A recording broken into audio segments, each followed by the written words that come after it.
এই সপ্তাহান্তে কি ইরানে হামলা চালাতে পারে আমেরিকা?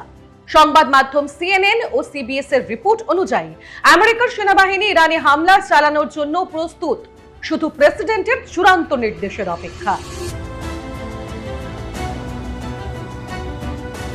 যদিও এখনো সিদ্ধান্ত নেননি প্রেসিডেন্ট ডোনাল্ড ট্রাম্প। সূত্রের খবর, হামলা করা উচিত কিনা তা নিয়ে উপদেষ্টা ও মিত্রদের সঙ্গে আলোচনা চালাচ্ছেন তিনি।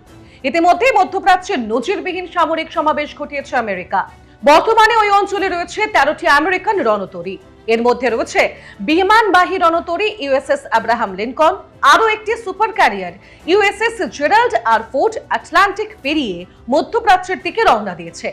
সাধারণত একই সঙ্গে দুটি আমেরিকান বিমানবাহী রণতরী এই অঞ্চলে মোতায়েন অত্যন্ত বিরল ঘটনা।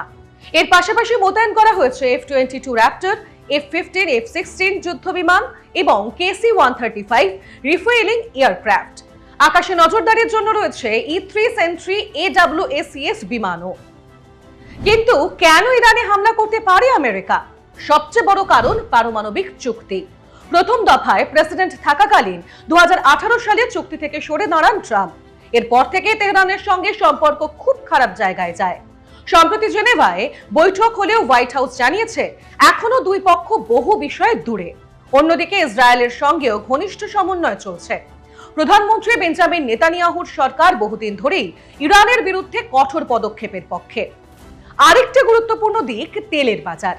আন্তর্জাতিক বাজারে বর্তমানে তেল সরবরাহ স্বাভাবিক, দাম তুলনামূলক কম।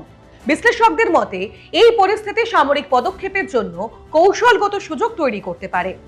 তবে হামলা হলে ইরান যে পাল্টা জবাব দেবে তা নিশ্চিত। যদিও মার্কিন ও ইসরায়েলি কর্মকর্তাদের ধারণা আগের তুলনায় এখন ইরানের প্রতিক্রিয়া সীমিত হতে পারে।